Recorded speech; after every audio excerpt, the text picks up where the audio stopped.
दी। आज हम लोग को अष्टांगिक मार्ग पढ़ना है। सर अष्टांगिक मार्ग, हाँ बोलिए। सर मिलिंद पनहो है कि प्रवाह है? मिलिंद पनहो है बाबू, ओके। मिलिंद पनहो। अब आज हम लोग दुख निरोध मार्ग। जब महात्मा बुद्ध बोलते हैं कि संसार में दुख ही दुख है, और फिर उसकी व्याख्या करते हैं कि दुख जग का जो समुदाय है वो द्वादश निदान में है। फिर बोला जाता है कि इससे मुक्ति कैसे मिलेगी, तो बोले कि निर्वाण एकमात्र माध्यम है, एकमात्र मार्ग है। तो फिर अगला प्रश्न उठता है, फिर निर्वाण प्राप्ति के लिए, इस द्वादश निदान से निकलने के लिए हमें क्या करना होगा? तो वो बोलते हैं अष्टांगिक मार्ग। अष्टांगिक मार्ग का पालन करो। आप लोगों ने बुद्धिज्म में त्रिरत्न की चर्चा सुनी होगी। त्रिरत्न को लोग तीन अलग अलग अर्थों में व्याख्यायित करते हैं। पहला अर्थ है कि जो त्रिपिटक है उसको लोग त्रिरत्न बोलते हैं। दूसरा है बुद्धम धम्मम संघम, बुद्ध धम्म संघ, कुछ लोग इसको त्रिरत्न बोलते हैं। और कुछ लोग प्रज्ञाशील और ध्यान, ये अष्टांगिक मार्ग के सम्यक दृष्टि और सम्यक संकल्प को ही प्रज्ञा बोलते हैं। सम्यक वचन, सम्यक कर्म, सम्यक आजीविका को ही सील कहते हैं। और सम्यक प्रयास, सम्यक स्मृति और सम्यक समाधि को ही ध्यान बोलते हैं। तो यह भी त्रिरत्न के अंतर्गत आता है। ठीक उसी प्रकार से जैसे कि जैनिज्म में हम लोगों ने रत्नात्रय पढ़ा था। जैनिज्म का रत्नात्रय क्या है, कोई बता सकता है?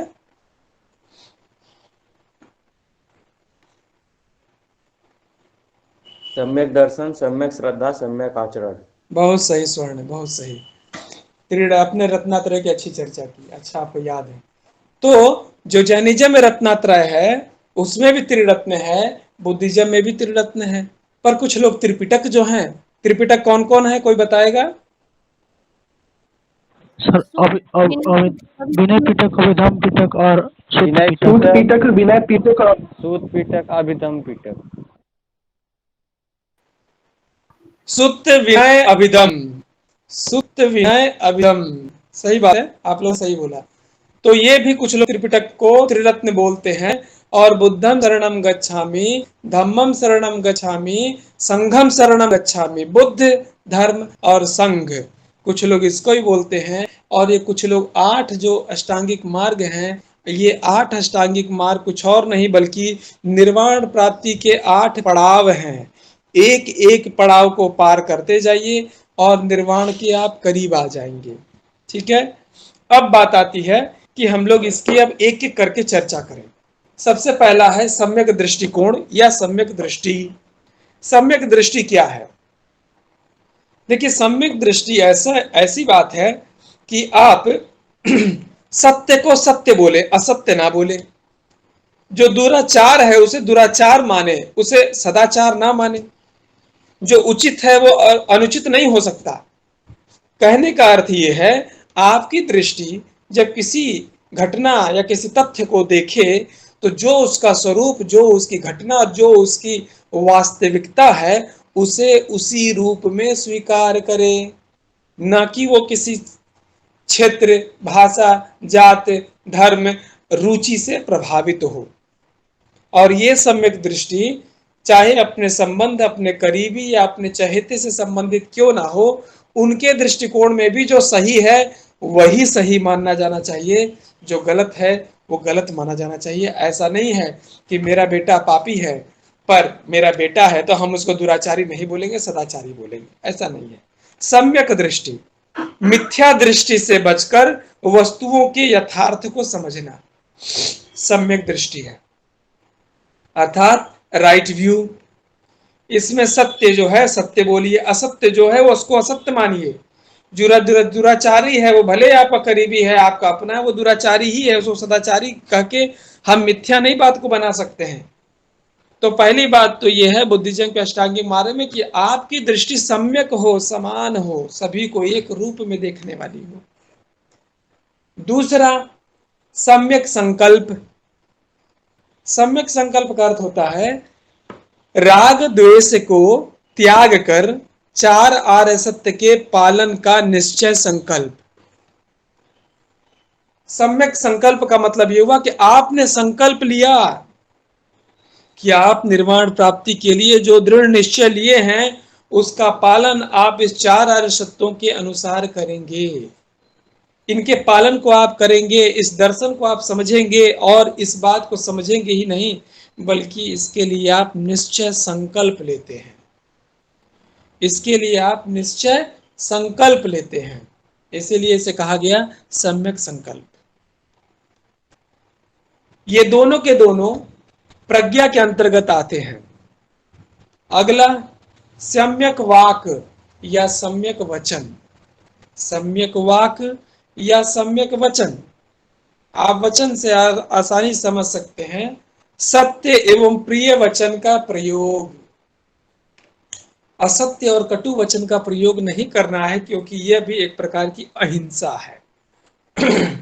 आप किसी को शारीरिक रूप से परेशान करें, केवल यही अहिंसा नहीं है। किसी की हत्या करें, केवल यही अहिंसा नहीं है, बल्कि आपके वचन से अगर कोई दुखित होता है, आप असत्य बोलते हैं, आप अप्रिय बोलते हैं, आप कटु बोलते हैं, तो भी यह वचन एक प्रकार की हिंसा है क्योंकि इससे सामने वाले का हृदय जो है वो चोटिल होता है। इसीलिए सम्यक वाक्य की बात ये करते हैं। चौथा है सम्यक कर्म। सम्यक कर्म का मतलब है वही कर्म करें जो उचित है, अनुचित कर्म ना करें। अनुचित कर्म से मेरा कहने का मतलब है आप हिंसा करते हैं, आप स्तेय चोरी करते हैं, आप इंद्रिय भोग के प्रति आप इतने ज्यादा आसक्त हैं कि कुछ और आपको दिख ही नहीं रहा है, तो ये आपके सभी सम्यक कर्म के अंतर्गत नहीं आते हैं बल्कि बुरे कर्म के अंतर्गत आते हैं। तो सम्यक कर्म में क्या करना है? इन सभी बुरे कर्मों का त्याग कर देना है। जब आप बुरे कर्मों का त्याग करेंगे तभी आप सम्यक कर्म का पालन कर पाएंगे। अगर आपके अंदर हिंसा, चोरी, लोभ, मोह, माया, इंद्रिय भोग करने की आसक्ति है तो आप सम्यक कर्म का पालन नहीं कर रहे हैं। अगला सम्यक आजीविका। सम्यक आजीविका का अर्थ होता है आप अपने और अपने परिवार के जीवन निर्वहन के लिए जो भी कार्य करते हैं, चाहे खेती करें, चाहे व्यापार करें, चाहे शासन करें, चाहे कोई और नौकरी करें, कुछ भी कर रहे हैं, वो आपकी आजीविका ईमानदारी पूर्वक हो। जो भी आप कमा करके लाएं जिससे कि आप अपने परिवार का भरण पोषण करते हैं, जिसमें कि आपकी पत्नी, आपके बच्चे, आपके माता पिता या अन्य परिजन हैं, वो कमाई, वो उनको दिए जाने वाली आजीविका का जो माध्यम है वो ईमानदारी से होना चाहिए। इसीलिए इसे कहा गया है सम्यक आजीविका। अगला है सम्यक व्यायाम। यहां व्यायाम का मतलब ये नहीं है कि सुबह उठे और जिम में गए और हम डंबल उठाने लगे।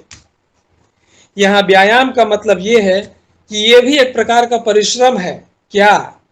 पुराने जो विचार हैं बुरे, जो पुराने बुरे विचार आपके मन में, जिस दिन आपने दृढ़ संकल्प किया कि हमें अष्टांगिक मार्ग का पालन करना है, 4 आर्य सत्य के अनुसार, उसके दृढ़ निश्चय के अनुसार हमें इसका पालन करना है और निर्वाण प्राप्ति करनी है, जिस दिन आपने डिसाइड किया, आपने दृढ़ निश्चय लिया, उस समय से आपके अंदर निहित जो भी अब तक के बुरे विचार थे, उन बुरे विचारों को आपको अपने अंदर से निकालना है।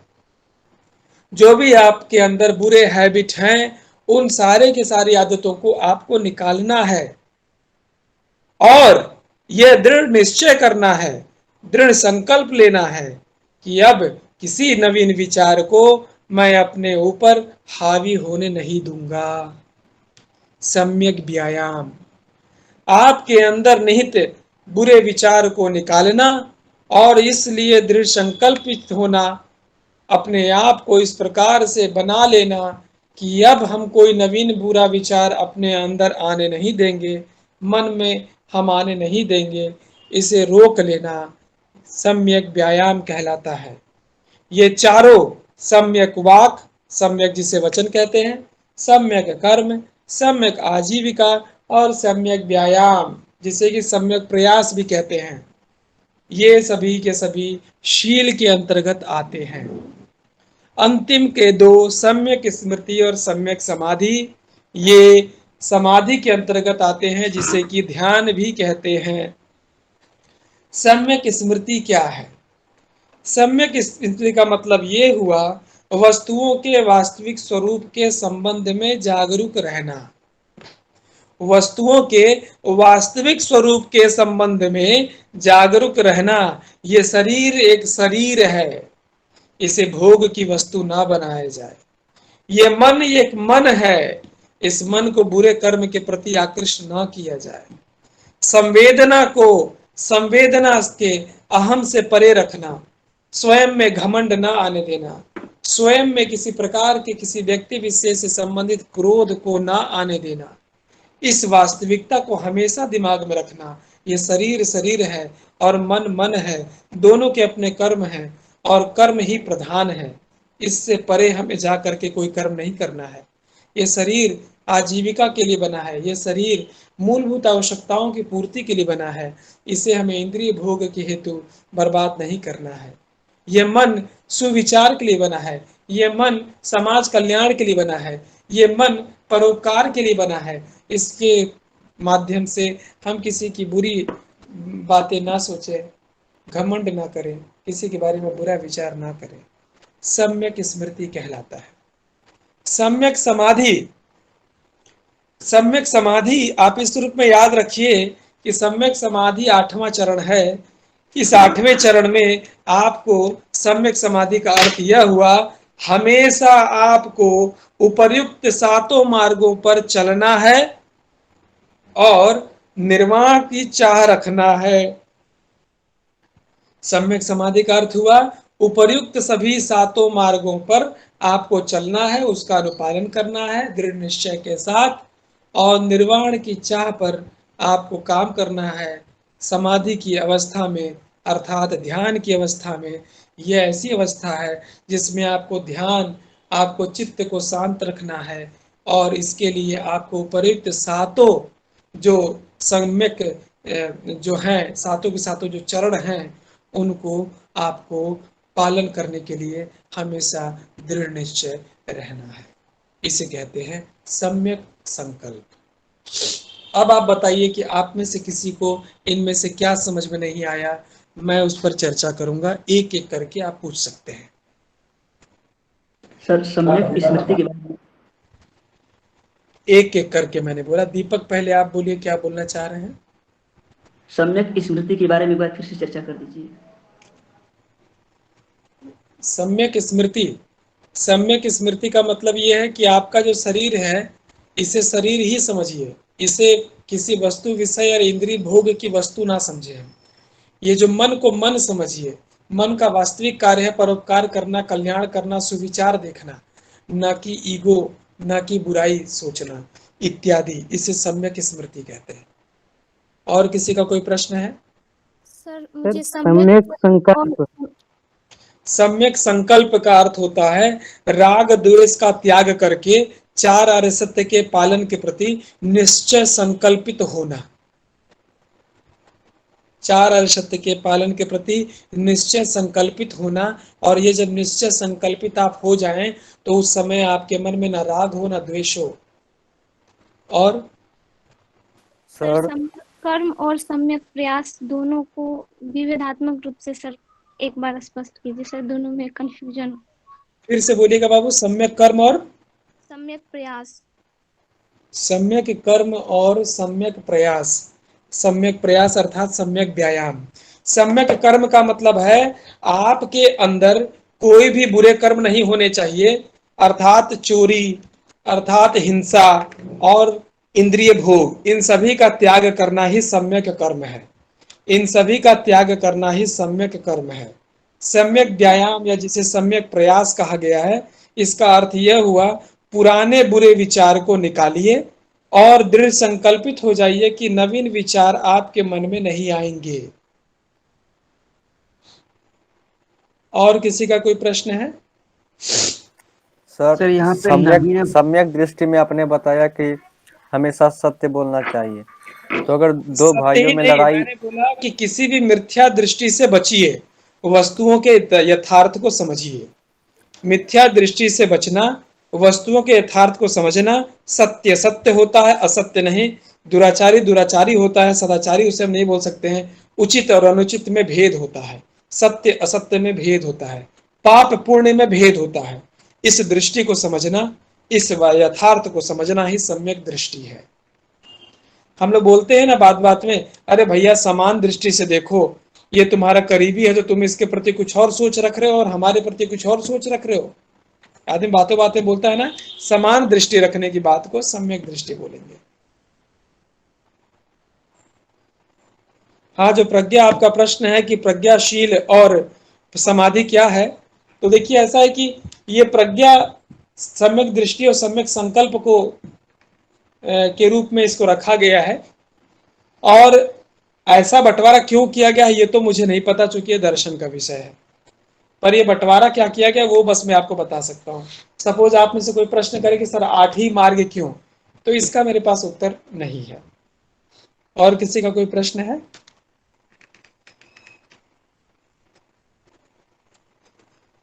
सर सम्यक यस सर, कर्म में भी मेरा क्वेश्चन। लूसी आप कुछ पूछ रही हैं, आपके बाद अजय आप पूछिएगा। पहले लूसी पूछ लीजिए, बोलिए बेटा। सर सम्यक कर्म में भी हम अपने मतलब सभी बुरे आदतों को छोड़ने का मतलब संकल्प लेते हैं, और सम्यक प्रयास में भी सर वही करते हैं, तो फिर दोनों नहीं, में दोनों में एक अंतर है। सम्यक कर्म में आपने सही बोला कि बुरे कर्मों का त्याग करना है, पर व्यायाम में अंतर यह है कि पुराने बुरे विचार को निकालिए और नए विचार आपके मन में आने से रोकना, ये व्यायाम में आता है। अजय आप बताइए, आप कुछ पूछना चाह रहे हैं? Yes sir. सर इस प्रकार हम समझ सकते हैं कि सर सम्यक शब्द जो है वो अपने आप में इस प्रकार परिपूर्ण है कि इसका अर्थ ही है कि बुरे कर्मों का त्याग, जो भी इनके साथ कर्म जुड़ेगा, जैसे कि ज्ञान हो गया, सम्यक ज्ञान, सम्यक व्यायाम, जो भी, तो वो इसकी अच्छाई की ओर ही अग्रसर करेगा सम्यक शब्द।